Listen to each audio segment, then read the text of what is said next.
September 7వ తారీఖున చంద్రగ్రహణం. అది కూడా రాత్రి 9:50 ప్రారంభమై అర్ధరాత్రి 1:26 ముగుస్తుంది. కానీ అసలు ఈ గ్రహణ కాలంలో దర్పలు ఎందుకు వాడాలి? మీకు చిన్న క్లారిటీ అయితే ఇస్తున్నాను. నాకు తెలుసున్నది చెప్తున్నానండి. పెద్దవాళ్ళు అంటూ ఉండేవారు. అయితే తులసి, దర్పలు, బిల్వదళాలు ఇంట్లో ఉన్న చోట చాలా మంచి జరుగుతుంది. అందుకు ఏంటంటే తులసి అసలు దర్భలు ఏ రోజు తెచ్చుకుంటే మనం మంచిది. అసలు దేనికి వాడతారన్న విషయం కన్నా అసలు ఇంట్లో ఉండొచ్చా ఉండకూడదన్న డౌట్ వస్తూ ఉంటుంది.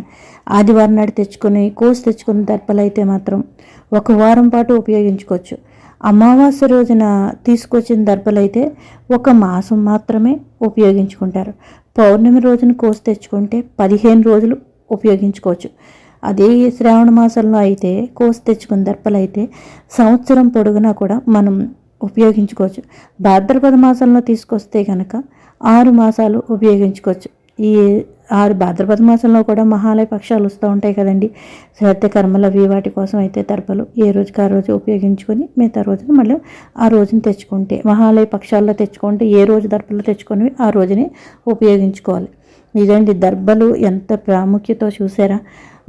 నాకు ఇప్పటిదాకా తెలియదు అసలు దర్భలు ఇన్ని రోజులు ఇలా ఉంచుకోవచ్చు అని కూడా. ఎప్పుడు తీసుకొచ్చాను అప్పుడే డిస్మెంట్ చేసేస్తూ ఉంటాను, అంటే ఏచి గోదాట్లో పాడేస్తూ ఉంటాను. ఇప్పుడు అయితే చూశారు కదా, శ్రావణ మాసంలో మనం తెచ్చుకొని పెట్టుకున్న దర్భలు అయితే సంవత్సరం పొడుగునా మనకి ఉపయోగపడతాయి. ఇదండి మా వాళ్ళు చెప్తూ ఉంటారు.